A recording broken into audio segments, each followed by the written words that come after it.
In a remote rural district of northern Tanzania, a 28-year-old woman has to be fed by her own mother. She can do nothing to help her 3-year-old son. She is a victim of a brutal assault, targeted because she's an albino.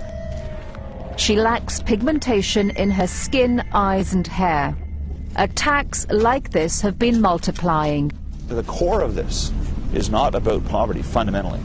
It's about witchcraft, and it's about evil, and it's about control, and it's about discrimination.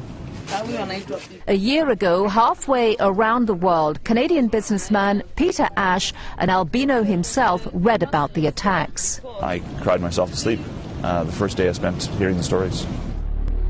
I couldn't believe it, that you know, children and women and men were being chopped apart for their body parts and used in potions. In the Mwanza region around Lake Victoria in northern Tanzania, more than 50 albinos have been murdered in the last 2 years. The attacks are spurred by rumors that potions made from albino blood, skin and body parts can bring wealth and good fortune. Last October, Miriam was several months pregnant when a group of men attacked her during the night. The leader had a machete, a torch, and a bottle. He started to cut me up. He totally cut off this arm and gave it to the man with him. I was being slaughtered like a goat. Miriam's sister Marisa can't forget the horror of that night. Miriam started to bleed.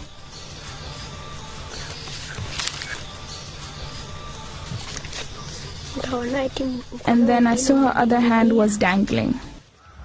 It took more than 10 hours to get Miriam to a local hospital. It's a miracle she's alive today. But the baby she was carrying in her womb died. Miriam's mother has moved from her own village to take care of her daughter and grandson. A gene she carries means that several of her children are albino, though she doesn't have the condition herself. She can't eat, she can't dress, she can't wash herself. I have to do everything. I don't know how to cope because I've got small children. In Tanzania as a whole, there are as many as 170,000 albinos, far higher than the worldwide average. Scientists are still trying to understand why. Albinos are much more susceptible to skin conditions, especially skin cancer. Their average life expectancy here is just 40 years. In the past, albinos in rural areas were often killed at birth. To this day, few albinos even go to school, let alone university, and their job prospects are limited. People always call us names, that we are 00, that we are albinos. The notion is that they're magical.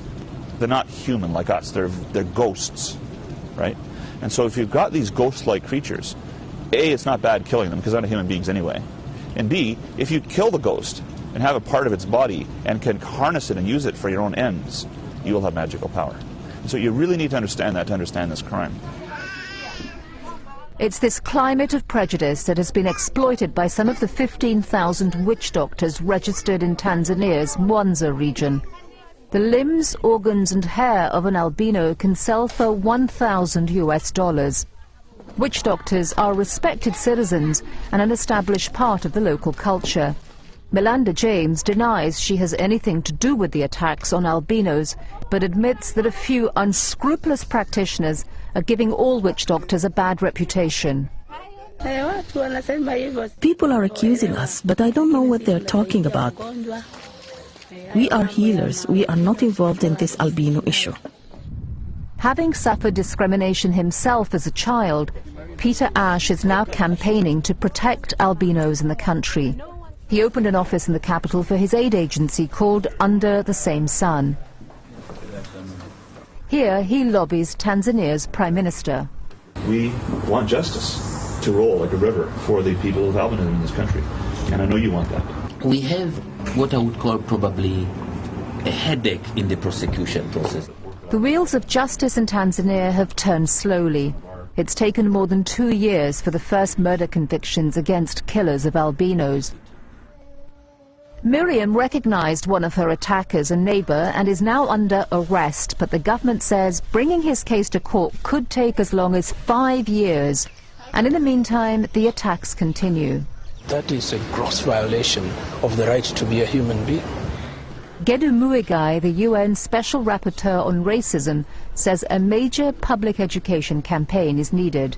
The government of Tanzania cannot succeed, or indeed any other government cannot succeed, without the population, the local population, buying into the effort to eradicate these practices, supporting the law and order enforcement machinery in finding the perpetrators, apprehending them, and punishing them. My dream would be that we would have educated, capable, hard-working people with albinism, that the average Tanzanian citizen would see these people in all walks of life, contributing to all kinds of different jobs in society, and that over time they would just become integrated in society, just like anybody else, as they have been in North America and Europe.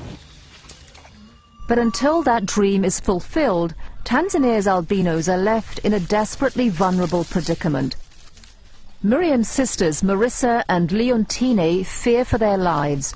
They now stay with their grandmother and hide most of the time in the forest near their hut.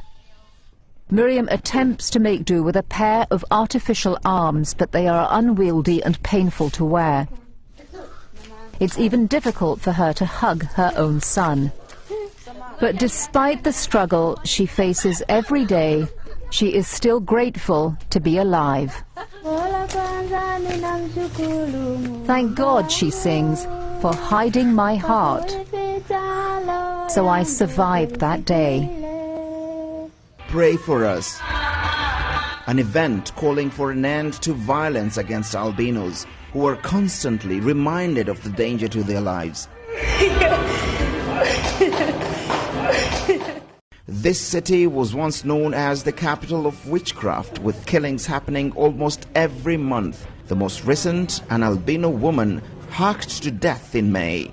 NGO figures put the number of people with albinism in Tanzania at over 33,000. More than 70 have been killed in the last 3 years, but only 10 people have been convicted and jailed for murder. Lack of evidence is an impediment to the prosecution, the police say.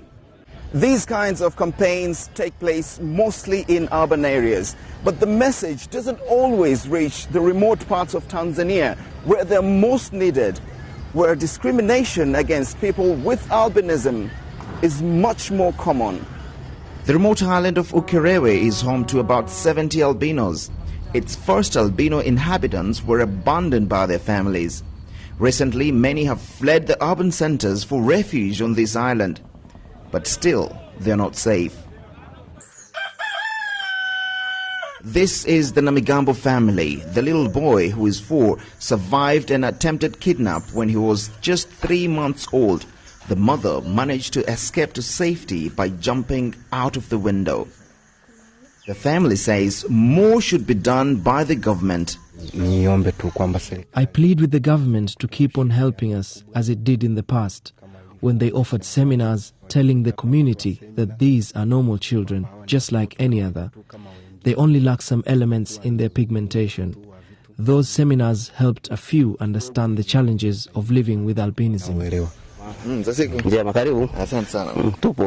There are efforts from non-governmental organizations to create awareness here, but they are still faced with huge challenges. We do not have the capability or means to reach communities at the village level. You find that we mainly rely on radio and TV to do that, or stakeholders and volunteers. But we who rely on the government are not able to reach the grassroots because of cost. People with albinism can only hope that the government's latest efforts are a move to the right direction, and that one day they'll be able to live their lives in safety. Salim Kikeke, BBC News, Mwanza.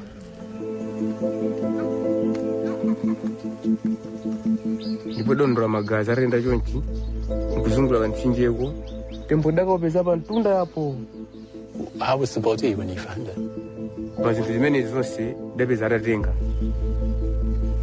Gosh. My name is Oscar Duke, and I'm albino. In parts of East Africa, being born with my condition can be a death sentence. People with albinism are regularly attacked and murdered.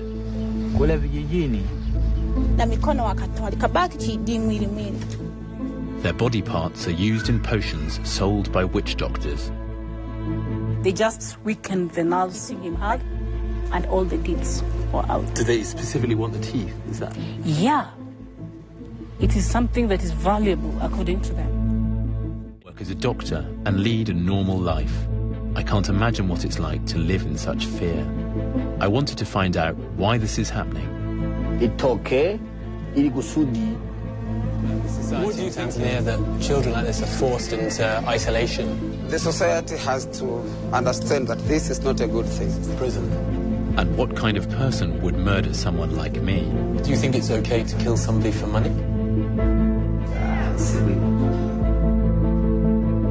So why did you do it? These are the same ones I've had since I was 13, and I've never once broken my glasses, which I think is amazing. Although actually glasses have kind of come back round, haven't they? They're sort of a bit more cool these days, not these ones, so. I was first diagnosed with albinism. My parents aren't albino, but each carries the same faulty gene, which they passed on to me, a pigment called melanin. As well as giving skin and hair its colour, melanin plays a vital role in the retina, so my eyes don't work normally. Rather than just being still, if you focus on something, they kind of wobble. Can you see that? I've always considered albinism a disability and spent most of my life trying to. I even kept it a secret from my wife Ray when we first started dating. Right, packing time. If I just put everything out kind of as I've got it, because otherwise I'm going to have no idea what I've got. I definitely had an issue about having albinism, and I didn't want it to get in the way of our relationship. I think that was the real truth. And I guess for you, your albinism had never got in the way of anything in your life before. So you did whatever you wanted at school, you went to university to be a doctor, I remember exactly. There were definitely tears from me. Yeah, you cried. Yeah, I did cry.